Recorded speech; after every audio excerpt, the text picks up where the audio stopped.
buenas tardes a todos, reciban todos un cariño, un saludo muy, muy cariñoso y bueno, bienvenidos una vez más a este espacio de investigación globalito. Y sí, hoy me encontraron jugando, claro que sí. ¿Y a quién no le gusta jugar? Díganme ustedes.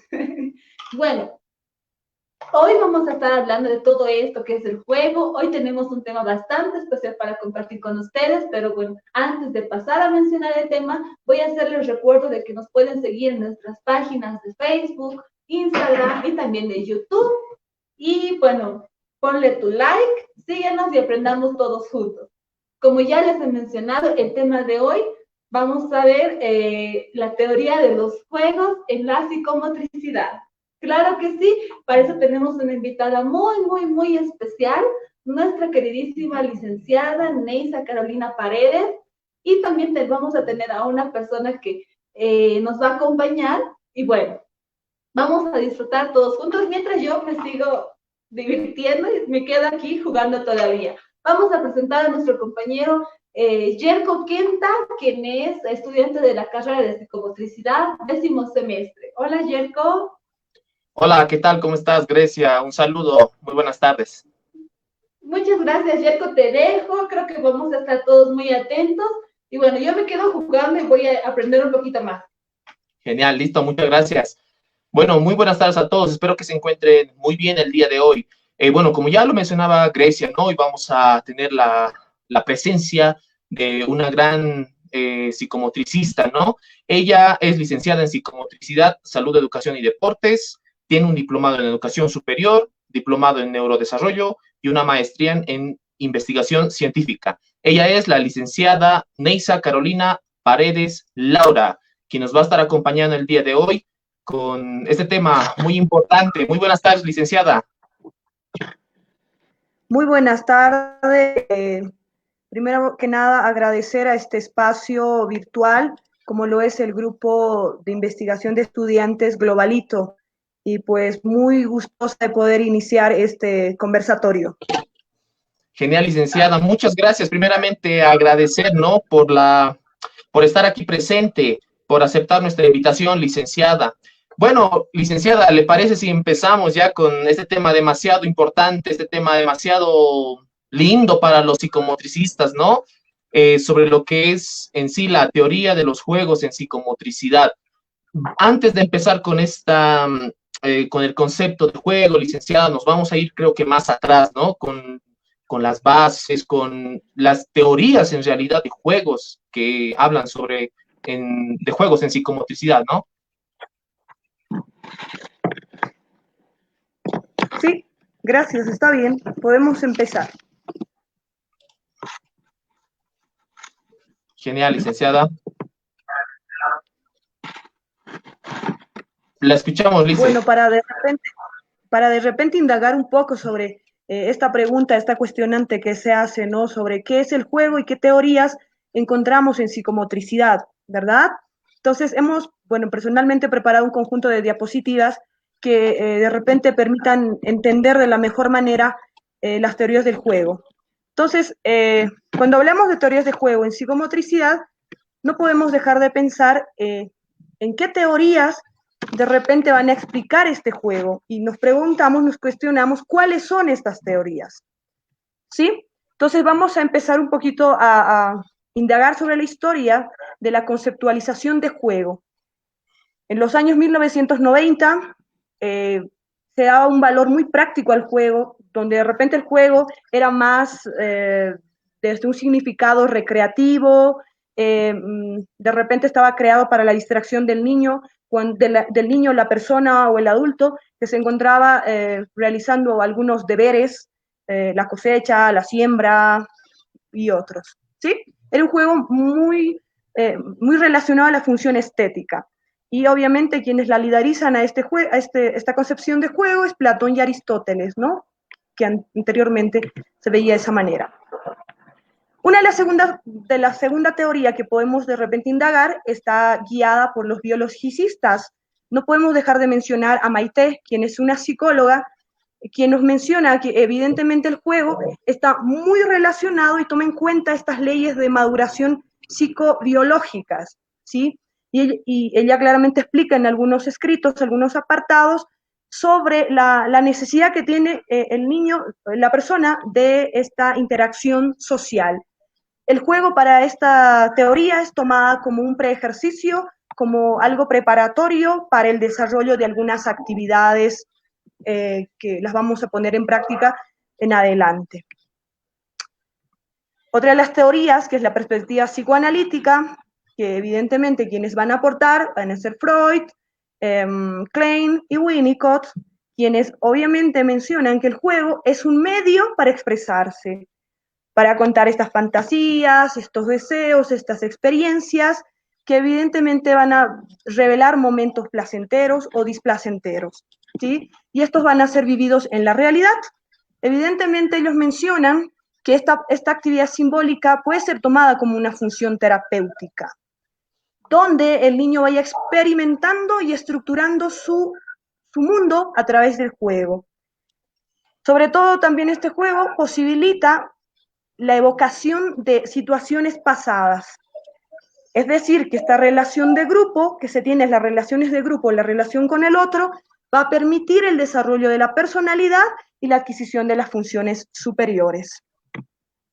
Sin dejar de lado también a los psicogenetistas, a la cabeza de Piaget, quien claramente en los escritos y apartados que tiene, buscan indagar, no solo Piaget, también Wallon, buscan indagar y estudiar sobre el juego del niño desde la teoría del desarrollo de la inteligencia, ¿no? Es decir, cómo el niño puede adaptarse, puede modificar, puede ajustarse y construir un acto intelectual a un determinado contexto. No podemos dejar de lado la escuela rusa, donde podemos mencionar a Winnicott, uno de los personajes más importantes en la teoría de la zona del desarrollo proximal, quien menciona que el juego en el niño va a construir su aprendizaje y su propia realidad social y cultural.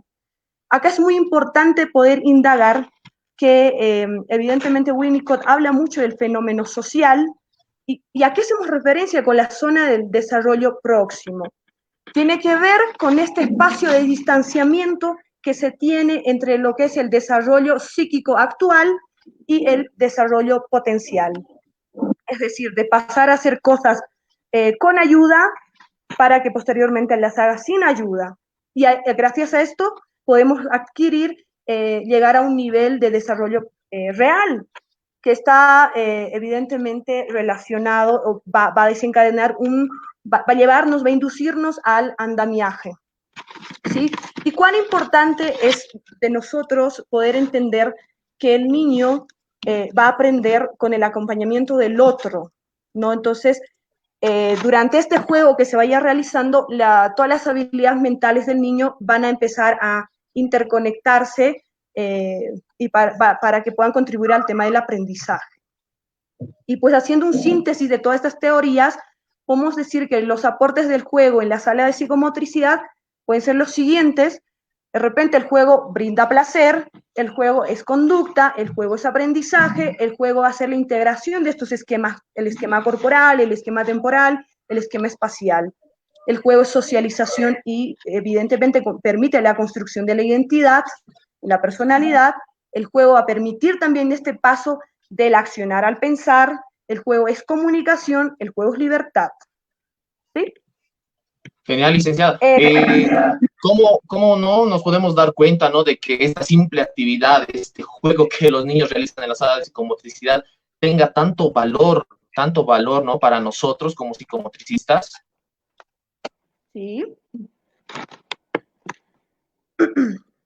Licenciada, continuando, ¿no? Ahora, ¿el juego es un recurso terapéutico para el psicomotricista?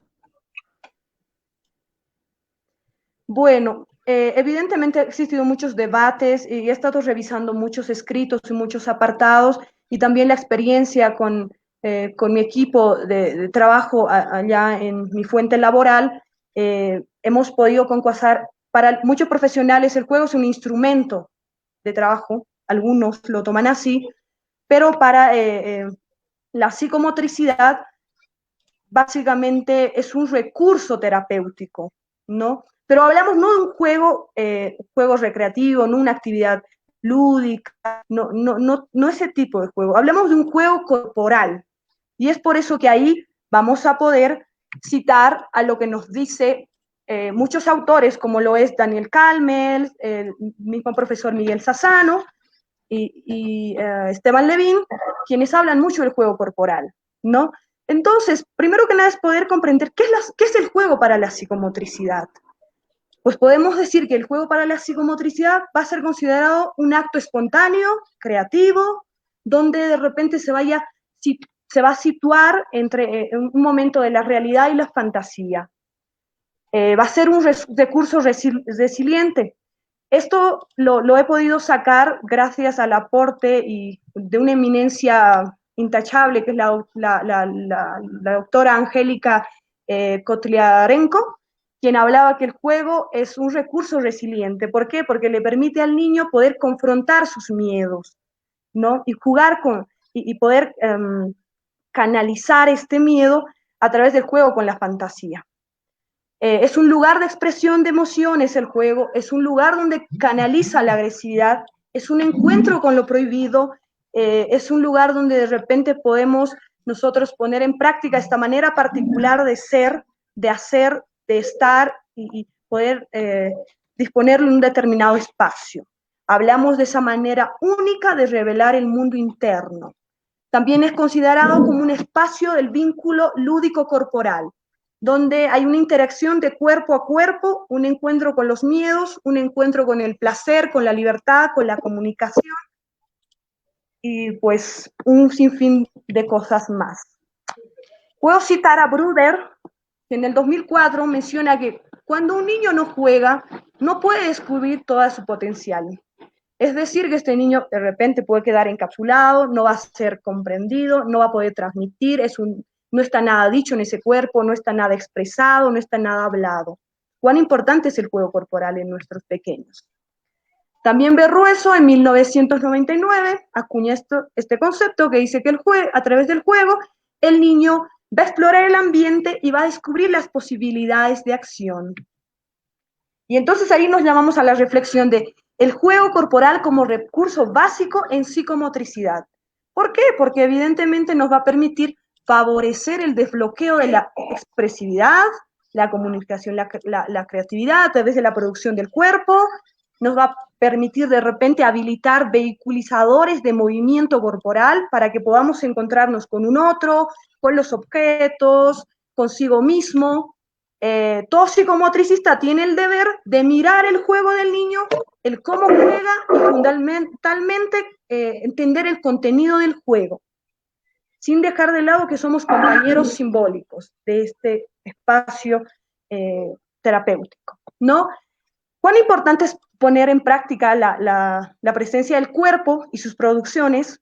El gesto, la acción, el contacto, las modulaciones tónicas, la mirada, la acción como tal, van a poder de repente transmitir este espacio de seguridad para el niño a través del cuerpo. El cuerpo siempre va a ser el motor del jugar.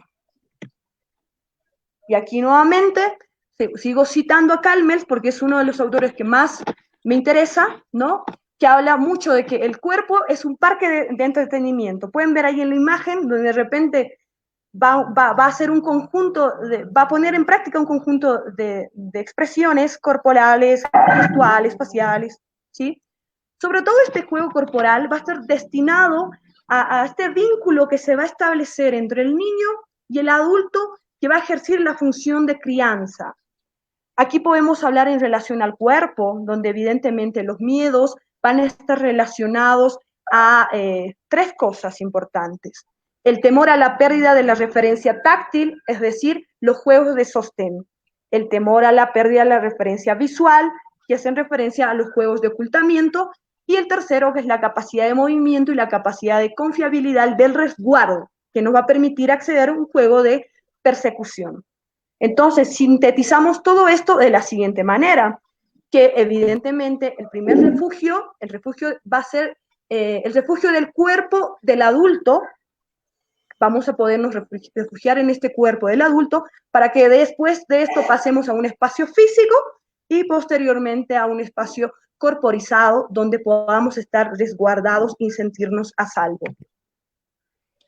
Es por eso que es muy interesante poder tomar en cuenta a Couturier, uno de los autores que han hablado mucho en esta parte del juego corporal, que el psicomotricista no cría, porque no somos los padres de los niños, mas sí cuidamos, ¿sí?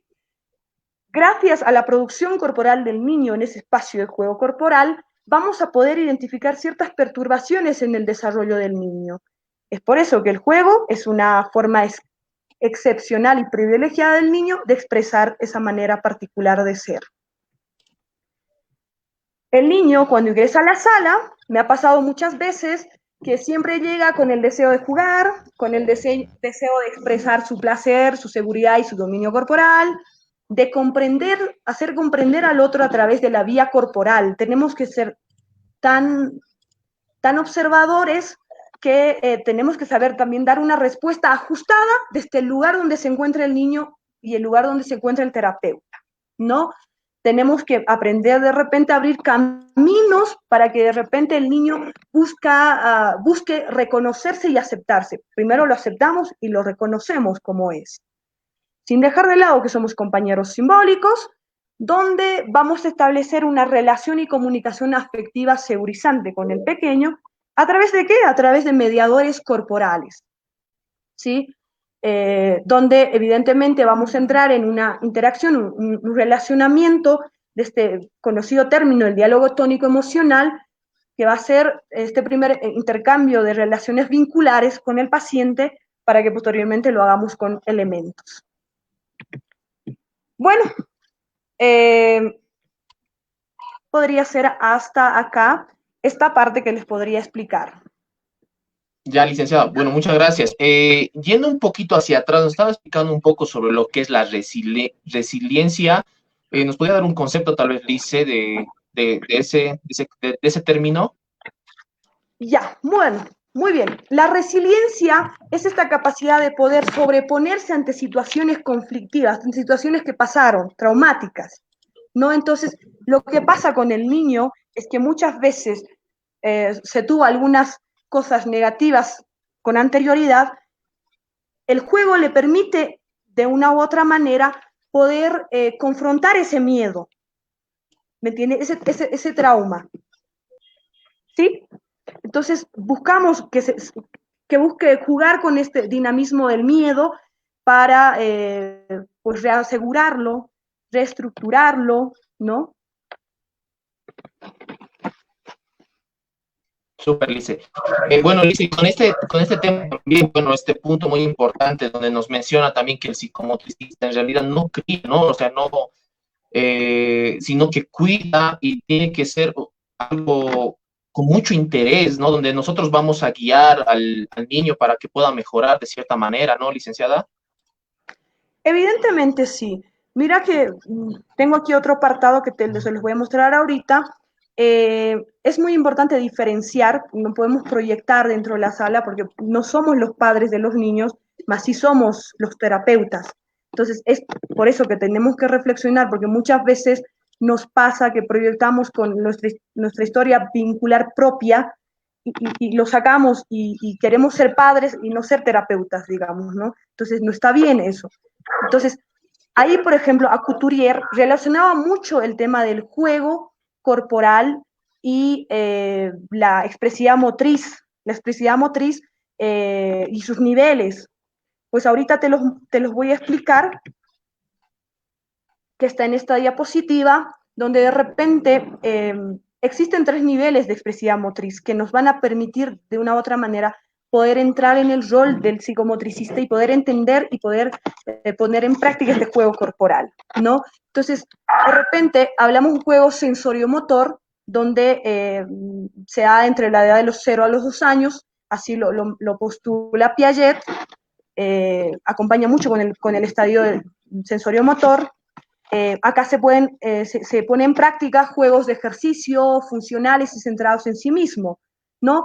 Que van a estar muy vinculados con el primer nivel de expresividad motriz, que tiene que ver con estas sensaciones internas de esta estimulación del sistema laberíntico, ¿no? Y ahí se pone en práctica estos placeres que los pueden ver ahí en los bloquecitos apilados, que tiene que ver con el placer de presionar, por ejemplo. El placer de presionar está muy vinculado con esta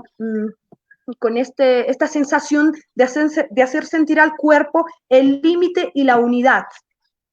El placer de empujar, que tiene que ver mucho con esta pulsión de dominio, es decir, que pueda explorar el espacio. Entonces, también podemos mencionar sobre este placer de rotación, que tiene que ver con la empleación de balanceos, que el cuerpo explore el espacio a través de un conjunto de producciones del cuerpo. Podemos poner también el placer de caídas, que tiene que ver con un tema de seguridad, ¿sí? El tema de lo postural, el placer por lo postural, tiene que ver mucho con el tema de la ubicación del cuerpo. El placer por la conquista de alturas está muy relacionado con este tema del cambio de repente el tono, la calidad tónica empieza a generar no desequilibrios, desestabilizaciones, donde empieza a jugar entre tensión y distensión, porque el cuerpo, a través de esta conquista de alturas, empieza a generar estimulación laberíntica también, a nivel de todo lo que es el sistema laberíntico, ¿no?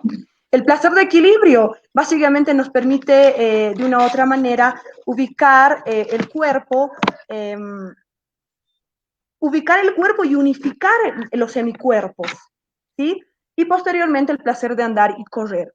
Aquí cabe demarcar, Yerko, que hay un libro muy bonito que es La psicometría en la escuela, que está bajo la autoría de la doctora Pilar Arnaiz, quien menciona sobre las pulsiones, ¿no? Hablamos de la pulsión de dominio y la pulsión de apego, que son dos pulsiones que se vinculan. Entonces, que una está primera y después viene la otra.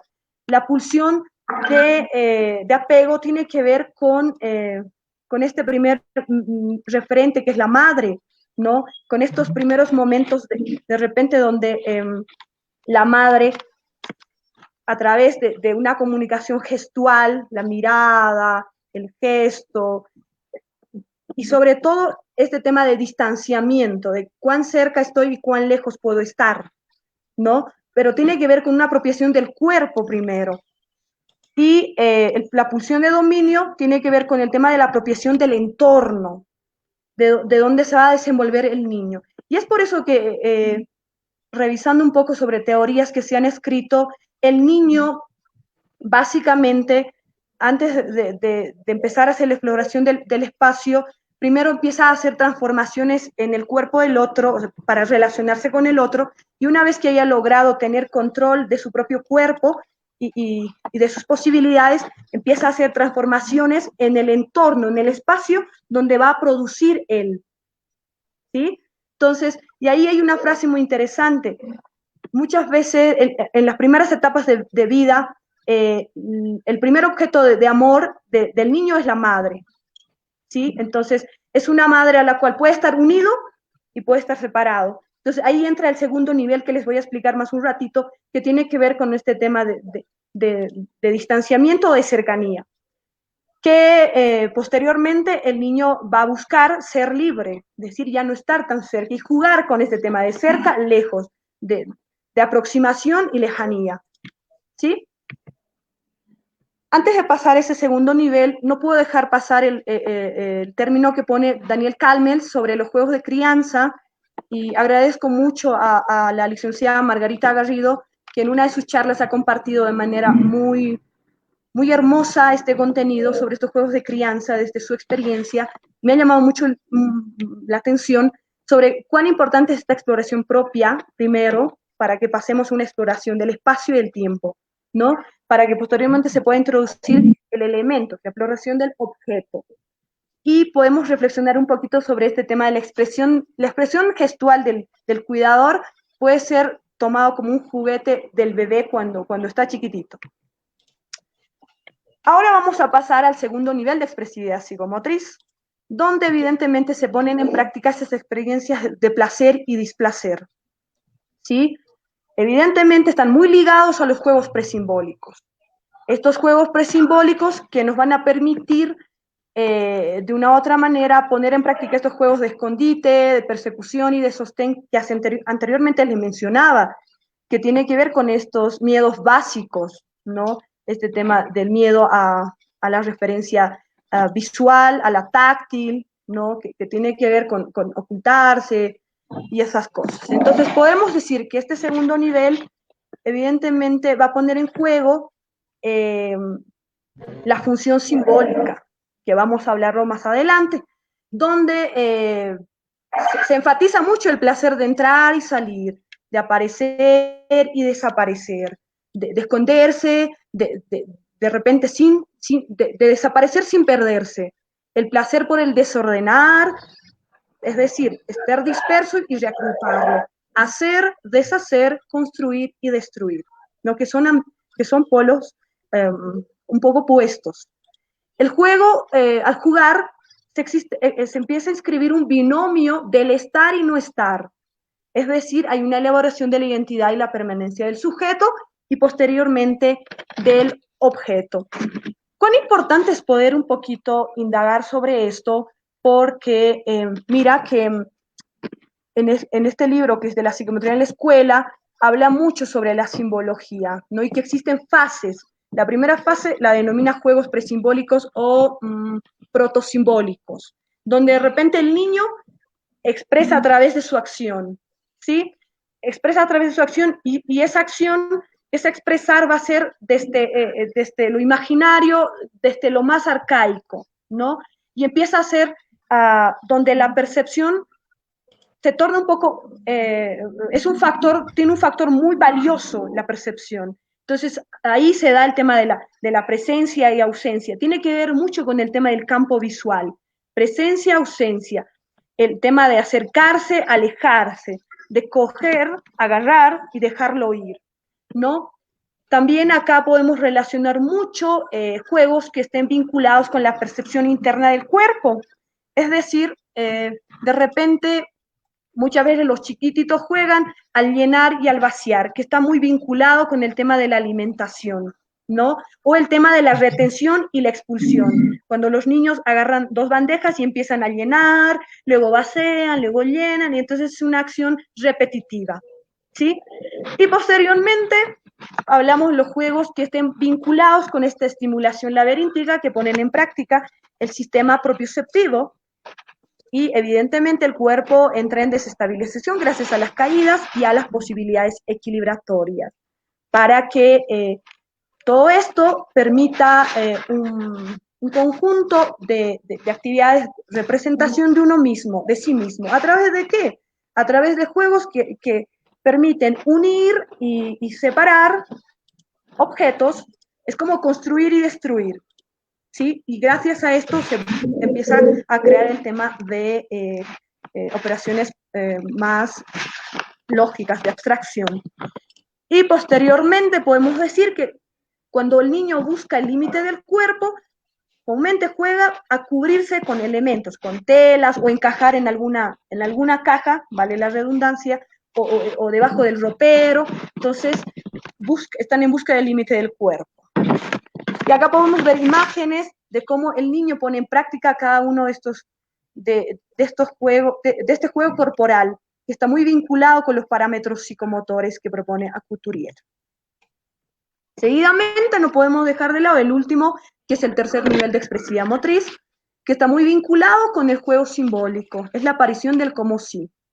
En este juego simbólico se va a poner en práctica el tema de ponerse en el lugar del otro. De repente empieza a ingresar el tema de la descentración, porque tenemos que hacer de repente personificaciones, vamos tomando conciencia del yo, hacemos un pase de lo imaginario a lo simbólico, de lo simbólico a lo real.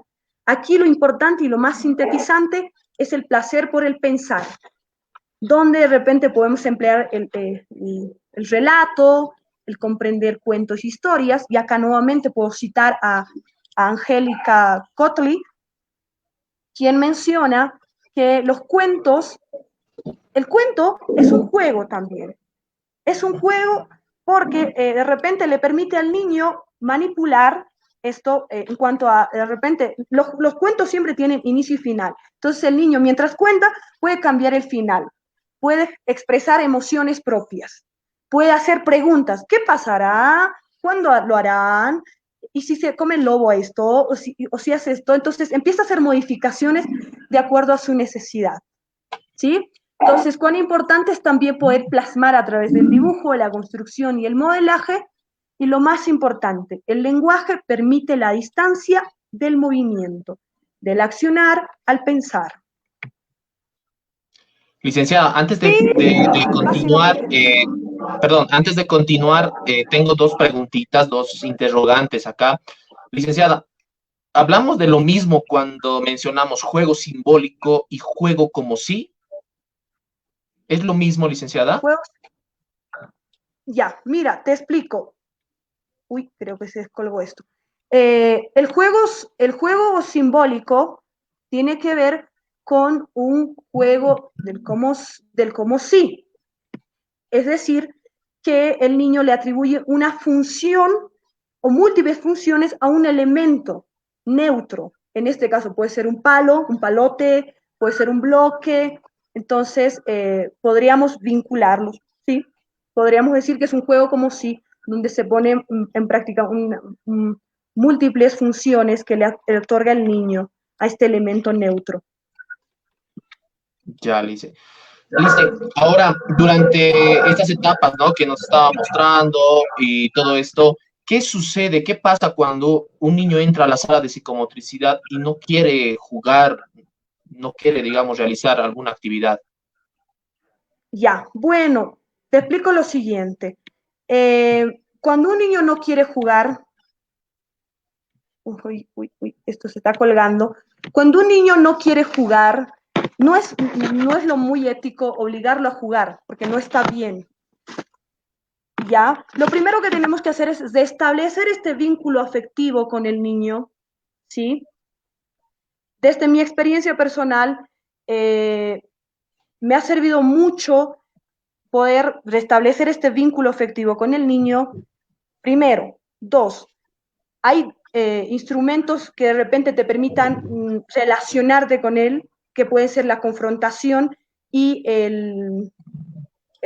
lo llamamos, espérame, la confrontación y, uy, se me fue la ¿La palabrita. provocación? ¿Provocar? La provocación, la confrontación y la provocación, ¿sí? Que tiene que ver mucho, Yerko, con, te lo puedo explicar de la siguiente manera.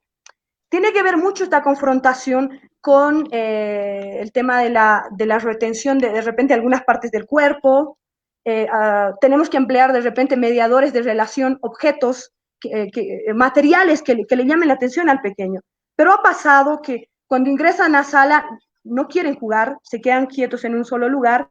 Entonces, me ha servido mucho a mí emplear, sobre todo en niños con autismo, con TEA, los juegos circulares contextualizados. ¿Ya? Yo los llamo contextualizados porque responden a la necesidad del niño. Los juegos circulares están muy vinculados con los juegos relacionados al primer nivel de expresividad psicomotriz, que tiene que ver con este placer de empujar de repente, ¿no? Pero no que yo lo empujo al niño, sino que tenemos que buscar ampliar un poco el tema del contacto de la vía corporal, que el niño comunica a través del cuerpo. Evidentemente es importantísimo tomar en cuenta tanto la confrontación y la provocación, porque así el niño puede poner en práctica, puede poner en juego su deseo. No es que jugamos al deseo nuestro, es el deseo del niño el que nos tiene que inducir. Cuando un niño no juega, no se evidencia una estructura emocional estable, fuerte, ¿sí? Y eso es lo que limita que ponga en juego su deseo. Mira, te voy a contar también sobre una experiencia que tuve con un paciente que me lo derivaron del área de psicología y estaba en psiquiatría también con un diagnóstico de una psicosis. Él tenía alucinaciones alucinaciones sensoriales, tanto visuales y auditivas. Entonces, entraba a sala y empezaba a autolesionar y lesionar al otro. Pero cuando ingresaba a sala también le interesaba mucho esconderse debajo de las alfombras. Y empezaba a alucinar y contar de que estaba el monstruo ahí y que quería matar al bebé, y empezaba a relatar muchas cosas como si pudiese estar hablando con un otro, ¿no?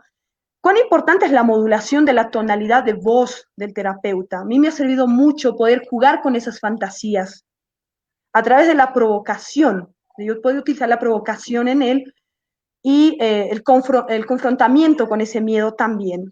Habíamos confrontado juntos para derribar al monstruo que le generaba tanto miedo a través de elementos neutros, como eran los balones, que él los mencionaba como si fuesen las bombas. Decía, destruyamos al monstruo con las bombas porque quiere matar al bebé.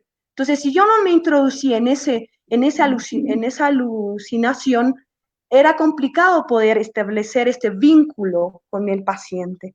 La tonalidad de voz que yo empleaba me ha permitido conectarme con él, y gracias a las terapias que hemos podido hacer, el juego con sus miedos y el juego con estas alucinaciones, hemos permitido que el paciente pueda jugar entre ingresar a la fantasía y la realidad, lo que está afuera y lo que está dentro. Entonces, es muy importante respetar el ritmo, hacer una lectura corporal del niño. También es muy importante poder prolongar estos tiempos de contacto corporal con el niño, siempre empleando mediadores de relación. Qué lindo, licenciada, muy interesante. Nos estaba por comentar sobre el uso de los materiales neutros, licenciada. Sí, justamente creo que hay unas fallas técnicas, se está colgando un poquito el sistema. Ya. Mira, los materiales neutros son elementos que tienen múltiples funciones, o sea, el niño le otorga múltiples funciones. No es lo mismo tener un material, un bloque, que tener un juguete, un auto, digamos, ¿no? Que darle bloques y el niño construye el auto. Entonces, los bloques, las telas, son elementos materiales neutros que van a permitir al niño construir su historia personal y lo que le está molestando al niño. Y lo que tenemos que hacer nosotros es mirar el cómo juega, el qué juega y el contenido de ese juego. Licenciada, es muy importante, ¿no? Nuestro rol como psicomotricistas, el poder interpretar, por así decirlo, analizar el juego del niño, ¿no? Exactamente. Bueno, Lice, ya concluyendo tal vez con esta pregunta que tenemos, ¿qué pasa con el juego ante la situación de aislamiento por la crisis sanitaria, ¿no? Que tal vez estamos atravesando hoy en día. Mira, Yerko, es importante poder reflexionar un poquito sobre este tema de cosas positivas y negativas que ha traído el aislamiento, la pandemia en realidad, ¿no?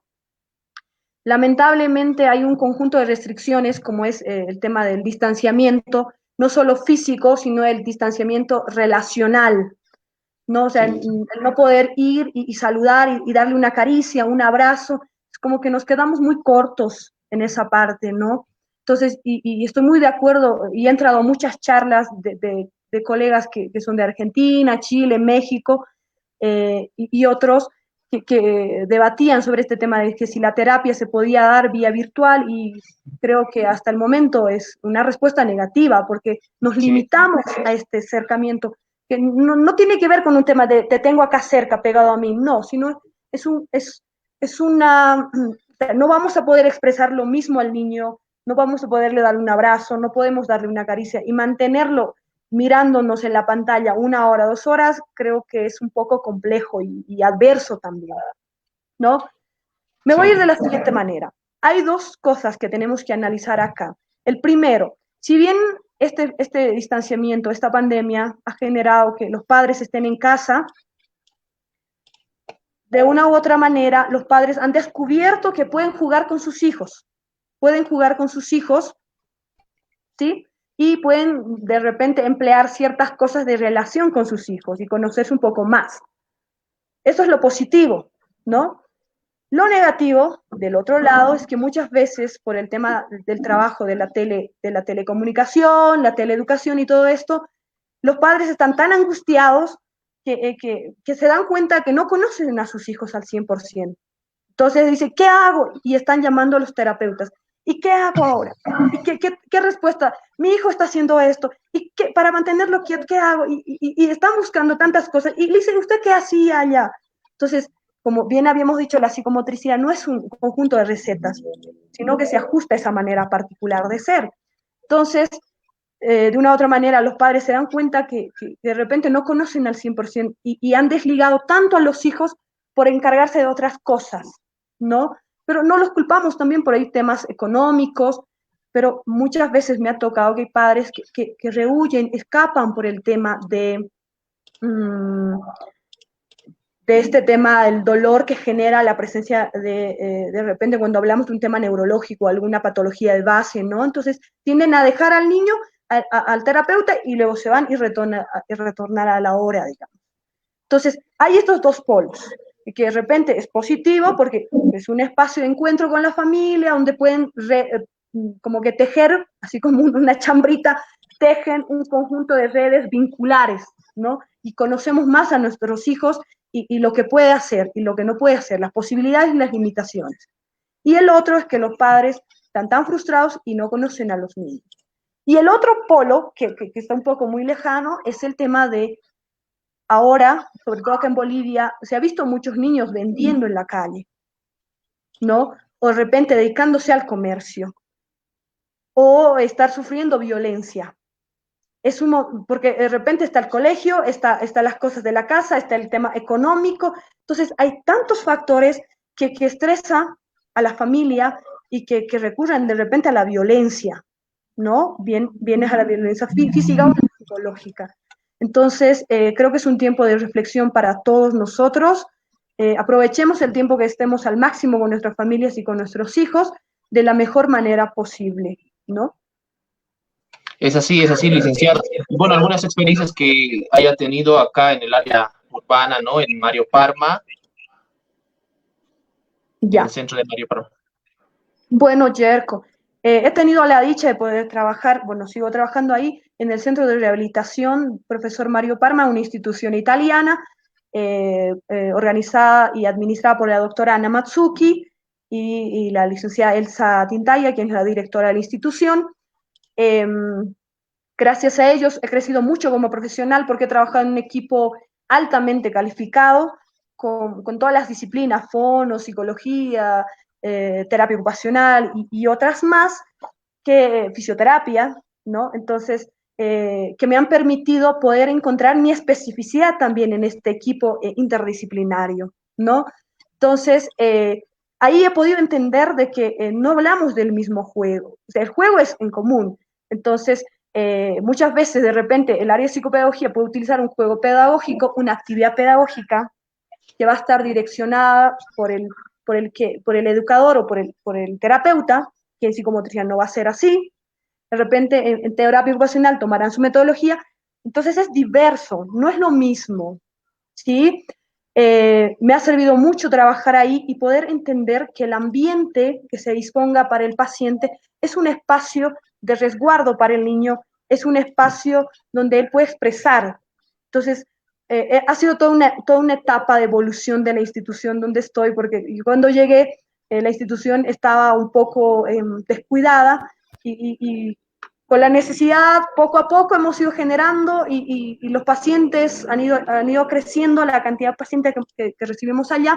Entonces, es un trabajo muy bonito, un trabajo muy integral, porque trabajamos bajo un equipo interdisciplinario, ¿no? He tenido la dicha de trabajar en área rural también, en Sucre, en Chuquisaca, y aquí he podido diferenciar dos cosas, que muchas veces el tema sociocultural, la cultura, juega un papel muy importante, y eso es real en todas las disciplinas. Allá, cuando he estado trabajando en municipio, muchas veces las madres, la familia, los padres sobre todo, varones, son muy desconfiados a la cercanía del terapeuta hacia la esposa o hacia los hijos. De repente ellos piensan que les vamos a contar cosas que no están vinculadas con el desarrollo de sus hijos, o sea, tienen un pensamiento un poco muy machistas. Entonces, no nos permitían acercarnos mucho a las madres ni a sus niños. Hemos creado alianzas con el programa del bono SAFSI, perdón, el programa SAFSI, el Bono Juana Zurduy, el programa Bono Juana Zurduy y el programa de Telesalud. Entonces, con estos hemos podido crear un conjunto de talleres, de comunicación primero, para que no se sientan muy invadidos ni los padres, y posteriormente abordarlos, ¿no? Y crear este espacio de vinculación con ellos también, con los padres. Evidentemente no contamos con los mismos materiales allá que acá. Área rural y urbana no van a ser los mismos. Allá hemos tenido que crear elementos que estén vinculados con la capacidad que tiene el municipio. De repente necesitábamos un cilindro y lo creábamos de un tronco, digamos. Y hacíamos el corte y lo forrábamos. Entonces, ¿cuán creativo también tiene que ser el psicomotricista para poder armar su espacio de resguardo para el niño? Aunque es muy importante que ese espacio no es que tenga que tener un sinfín, muchos materiales, no, sino que es un espacio donde el niño tiene que sentirse seguro.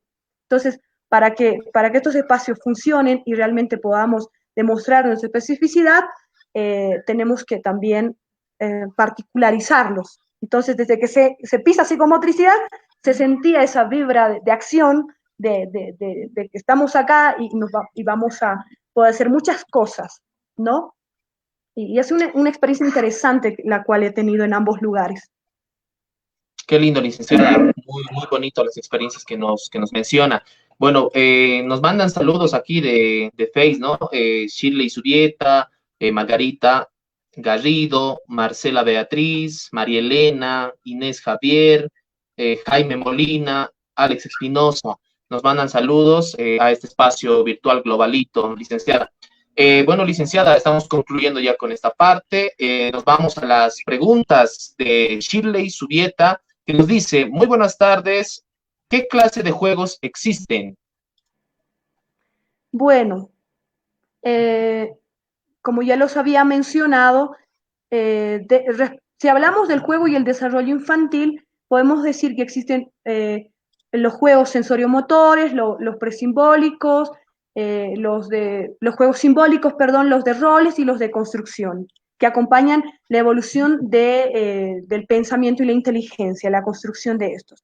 Ahora, cuando hablamos de lo que es psicomotricidad de una u otra manera, también vamos a tomar en cuenta estos juegos, juegos centrados en sí mismo, juegos de predominio motor, juegos de crianza, que Cory Camps y Daniel Kalmens hablaban, estos juegos tónico-emocionales, los juegos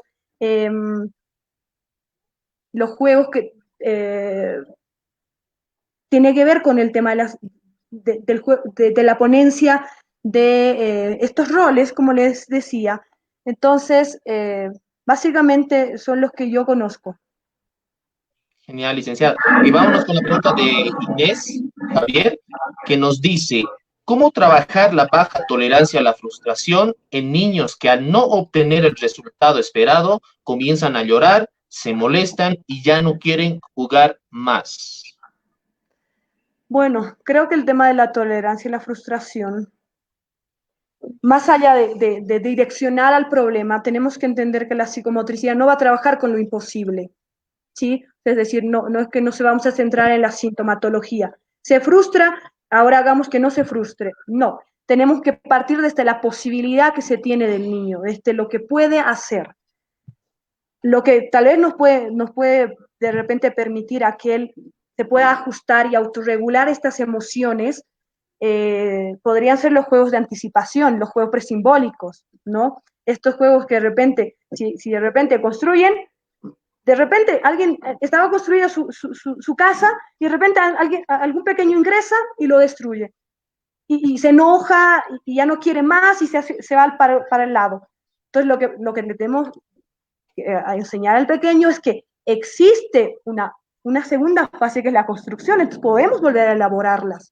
No solo estos juegos de construcción y destrucción, juegos de aparecer, desaparecer, juegos de sostener, ser sostenido, juegos que tengan que ver con el tema de apretar, ser apretado, mirar, ser mirado. Entonces, que involucre al otro, que no se centre en la necesidad propia, que tomemos en cuenta al otro también. Genial, licenciada. Una pregunta más tenemos de Alex Espinosa. donde nos manda saludos y nos consulta si le podemos explicar un poco más sobre la importancia de los juegos contextualizados que ha mencionado, licenciado. Bueno, mira, estoy en proceso de construcción de una revista que tengo que hacer la revisión correspondiente por los especialistas. Yo había leído en una de las revistas los juegos circulares y los relaciono mucho con los juegos de ejercicio o los juegos funcionales, a los cuales se denominan, que tiene que ver con un tema de estímulo-respuesta, ¿no? Y evidentemente una acción repetitiva.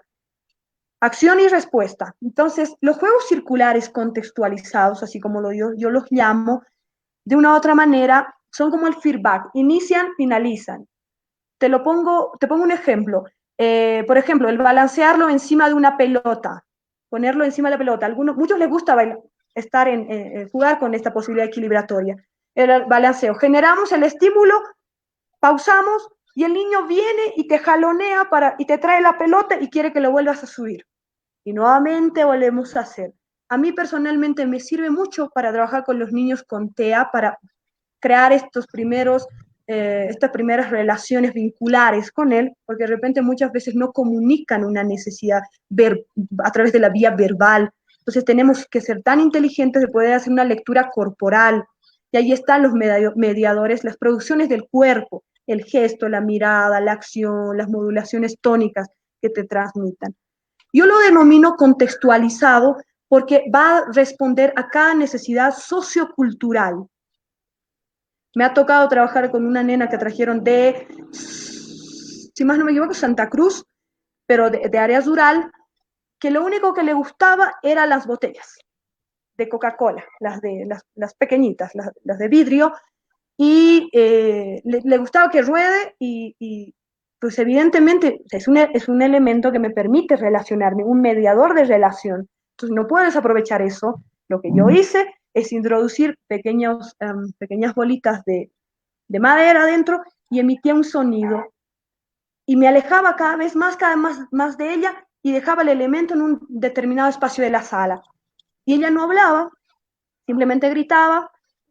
Lo que hacía ella era ir en busca de la botella, aproximaba la botella a mí, me jalaba la mano y hacía para que vuelva a producir el sonido. Le encantaba mucho el sonido. ¿Y yo cómo pude rescatar esto? Porque la madre me lo había comentado, porque durante la evaluación hemos ido identificando un conjunto de elementos de mediación de relación. ¿Sí? Y bueno, también acá en área urbana, en el centro, Mario Palma, me ha tocado trabajar igual con estos, de inicio, los juegos circulares contextualizados, utilizando mucho estos juegos centrados en sí mismo.